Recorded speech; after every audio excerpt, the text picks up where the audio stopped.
Hello everybody, welcome back for part 3 of my trip to Cornwall on Bobby the Bullet 500. In this episode we're heading through Tomintoul and over the Lecht. Now this is where it definitely is going to start getting chilly. We're going to gain a lot of height now. I do waffle on a bit for the first 15 minutes or so about luggage, BMW GS Adventures and wind protection. So if you want to skip all that and head straight over the Lecht, you can use the chapter markers I've put below. But don't miss the view of the Cairngorms just after 4 minutes. It's worth a look. I think if I was going to be using Bobby for a lot of these trips, you know, if I end up doing a lot of them, then I would get some proper lockable luggage. These bags are all very well, but it's going to be a right pain having to take them all off the bike and take them up to the hotel room every night and then put them all back on the bike in the morning. Much easier if they had lockable panniers. And they would have to be hard panniers, obviously the soft ones are no good.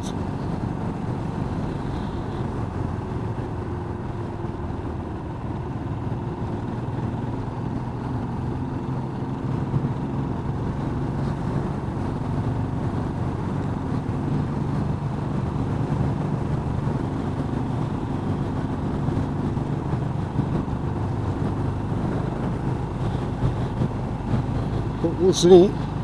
I mean, I hadn't planned to be doing lots of long trips on Bobby. That's not what the original point of buying him was. The original point of buying him was to do little trips around the Highlands on the back roads, but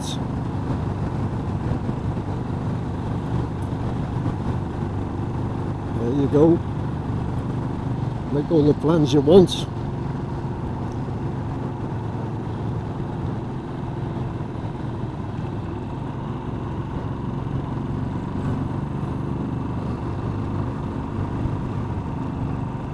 Rifle, make sure you have to change them.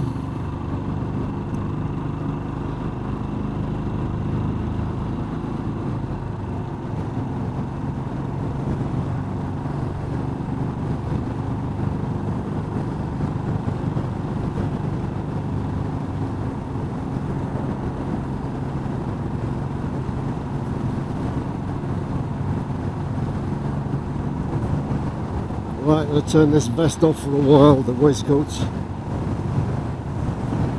Save some battery. I'm feeling a bit better now.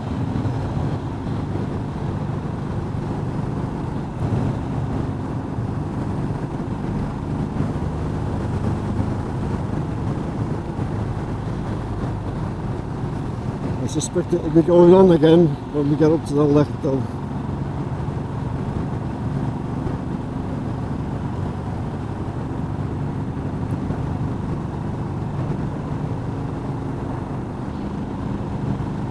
So I think if I end up having to do a lot of these trips, I mean, I'm not planning to be doing a lot of these trips, but if I end up getting some more customers, then I wouldn't be able to do it all on Bobby.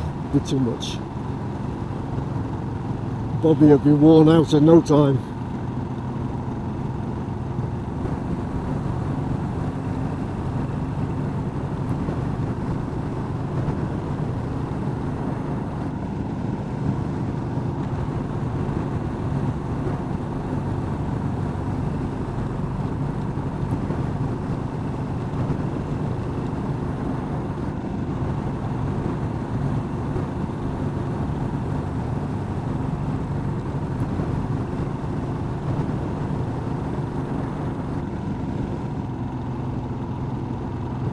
In 2015 I bought a GS Adventure when I knew I was going to be doing a lot of trips down the road. I bought a GS Adventure to do it,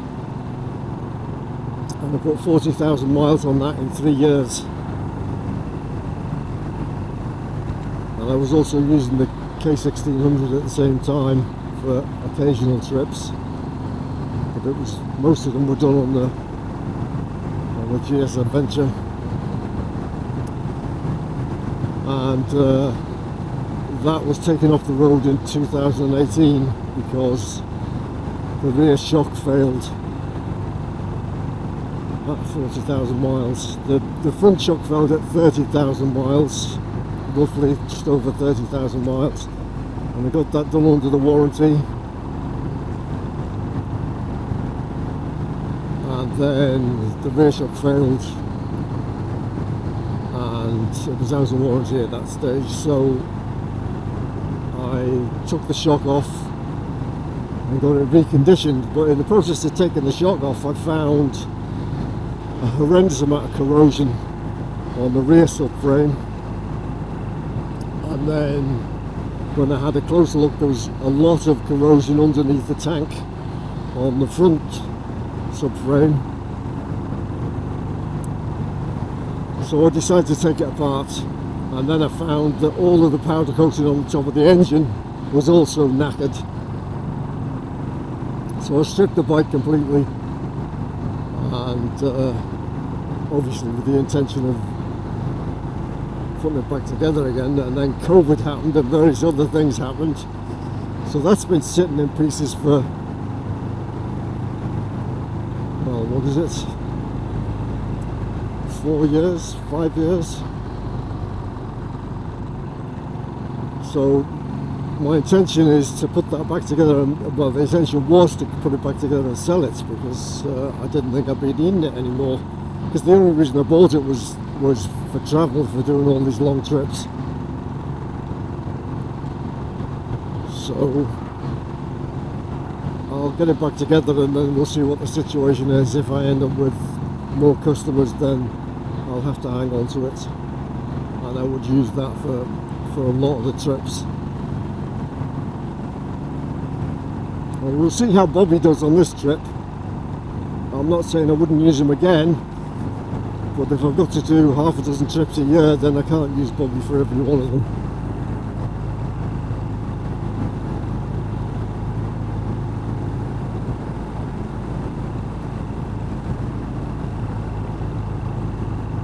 I would maybe use it for 1 or 2 a year, and the rest of the time I would use the GS Adventure. The GS Adventure is a workhorse, that's all it was for. And it's a great workhorse, I have to say. For doing what I was doing with it, it's a great bike.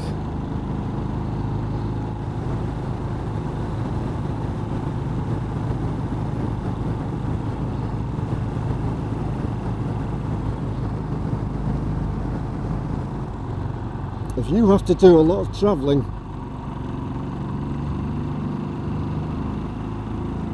then a GS Adventure, it's an excellent bike to be doing it on. Got a huge range, 300-mile range in the tank. Great carrying capacity. An easy bike to ride, comfortable, quick.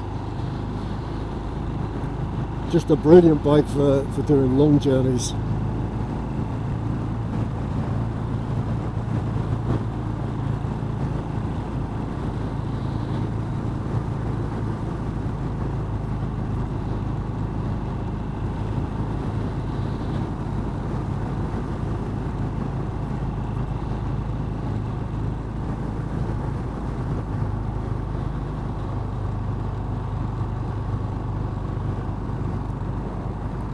It is a heavy bike, but you know, it's a big and heavy bike. But the one I got it with lowered suspension for my short legs, and because of the boxer engine, the centre of gravity is quite low down, so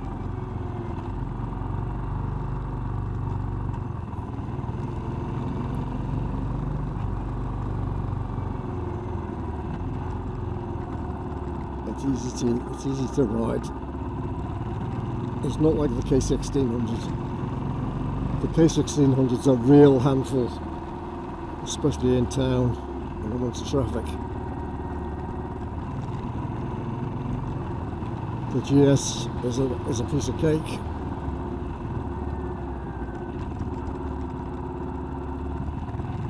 So it's kind of looking like I'll get the GS back together. I'll be keeping it, which wasn't the original plan, as I said, but it seems all my plans have gone out the window.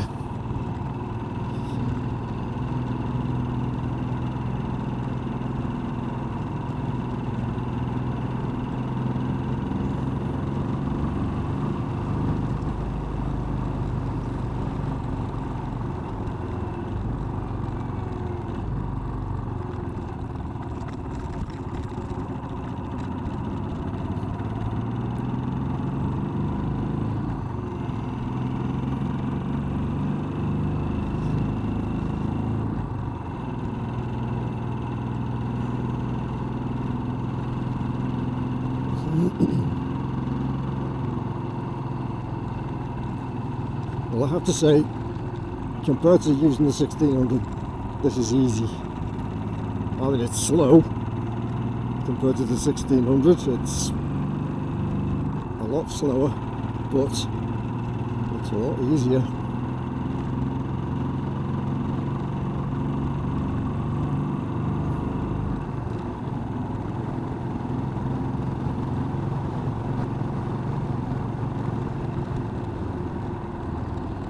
It will be nice to have a bit of wind protection at the front.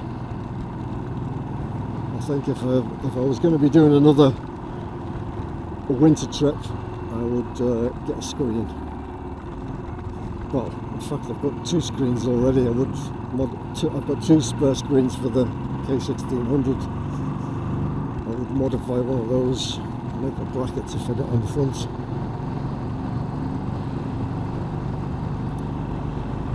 In fact, they're so big they would cover the width of the handlebars. I might even be able to dispense with the handlebar musters if I modified one of those.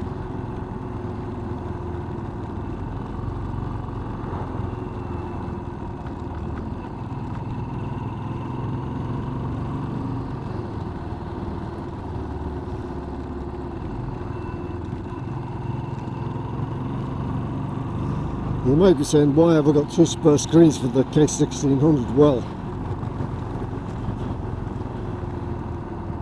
if you've got the standard screen on the K1600,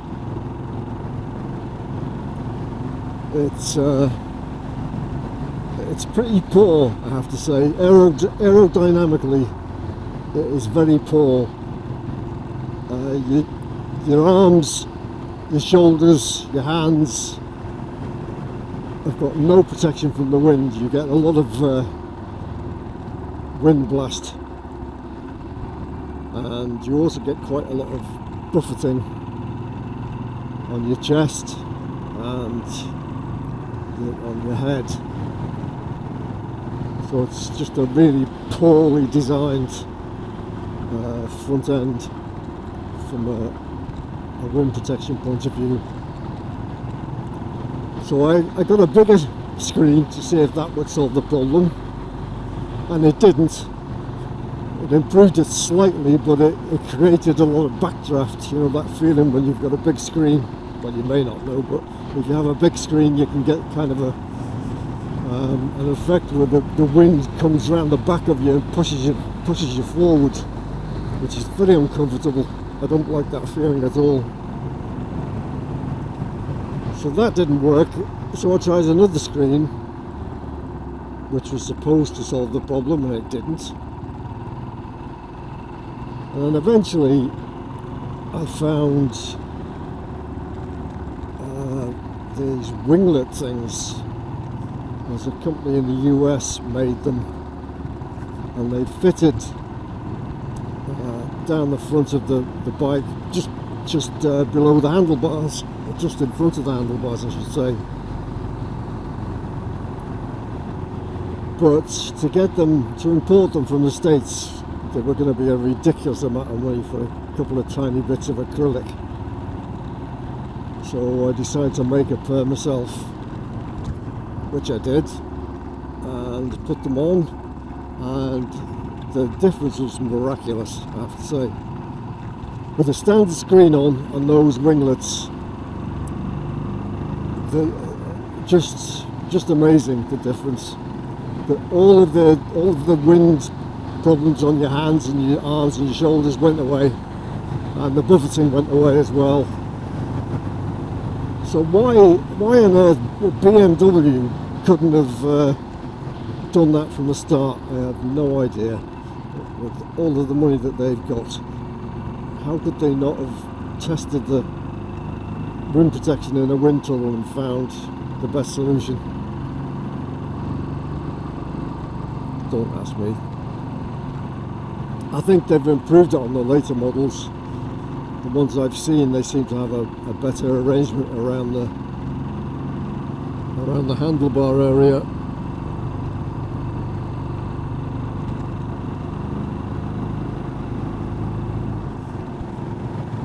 So that's why I've got two spare screens.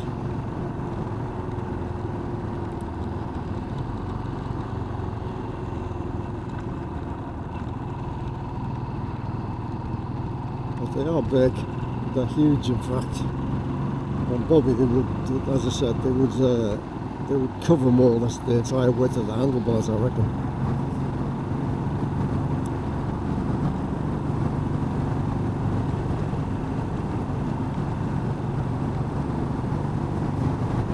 Right, for anybody who doesn't know where we are, we're heading up into Tomintoul just now.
It's definitely gone colder again.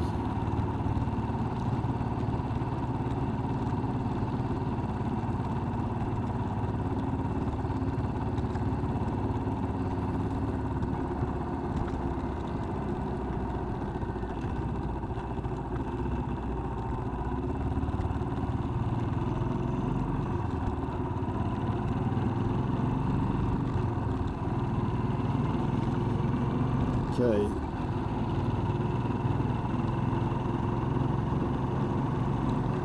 The next parking spot I find, I'm going to pull off and connect up my heated insoles because it's definitely getting chillier now.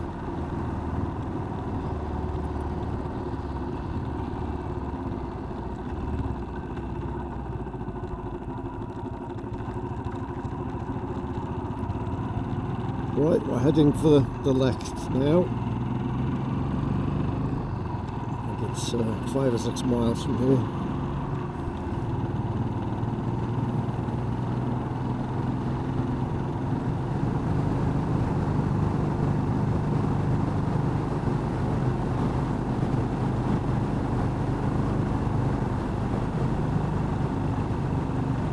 This'll do.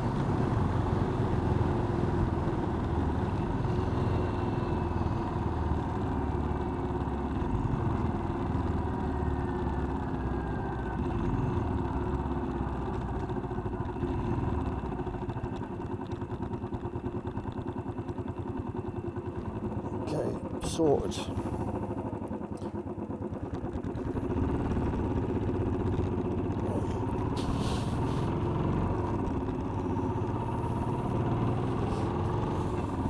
Oh, that wind is cold.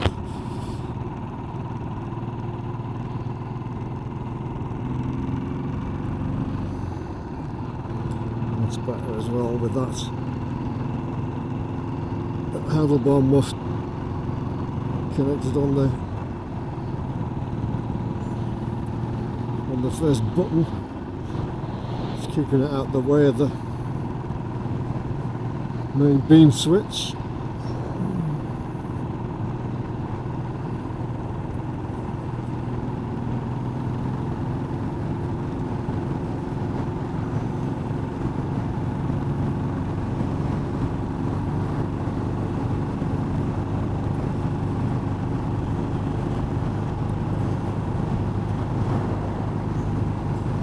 And my feet are feeling warmer. It's good.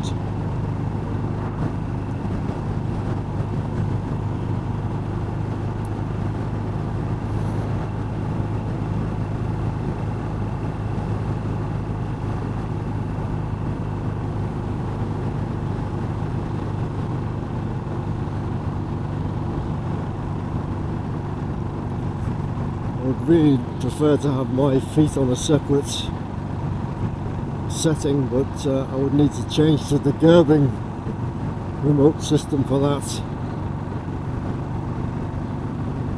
I had intended to do it, but once the trips I was doing tailed off, didn't seem worth spending the money. I think it would be about 70 or 80 pounds for the bits and pieces I would need to do that.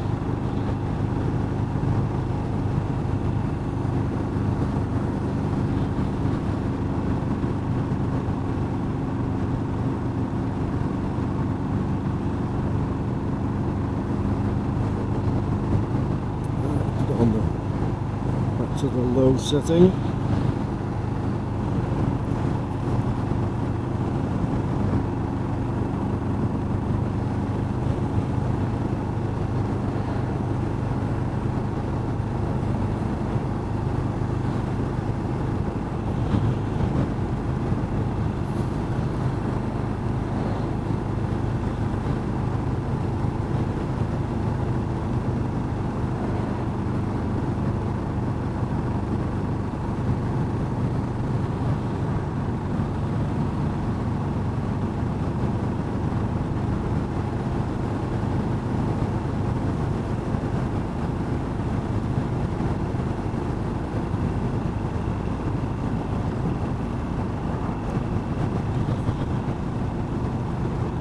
Temperature reading would be handy.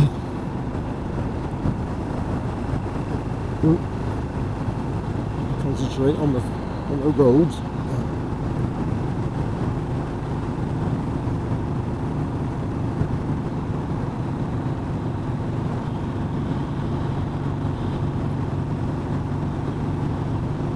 A temperature reading on the clock, that would be handy. There's a clock on the sat nav, but it means changing the settings. I can't be bothered just now. I don't really need to know what direction I'm going in, so I could change that to show me the time, couldn't I?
Right, here we go up to the top of the Lecht.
Well, you made short work of that, Bobby. Well done.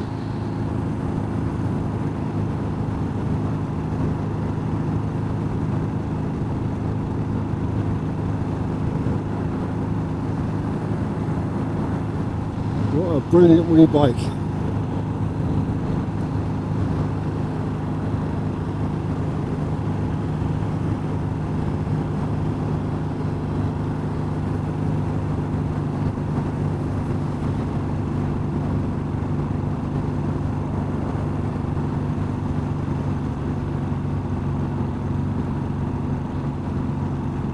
Okay, all the way to the top of the Lecht, more or less in 5th gear.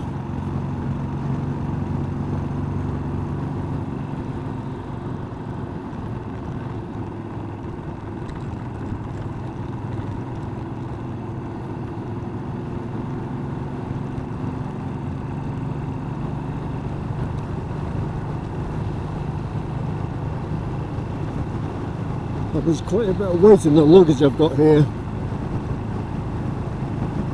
The security chain, the tools, food, clothing, computer, bits and pieces. It's quite a lot of weight. In fact, almost enough weight to count as a pillion passenger. So, 2 up to the top of the Lecht in 5th gear, that's pretty good going.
Snow's not far away.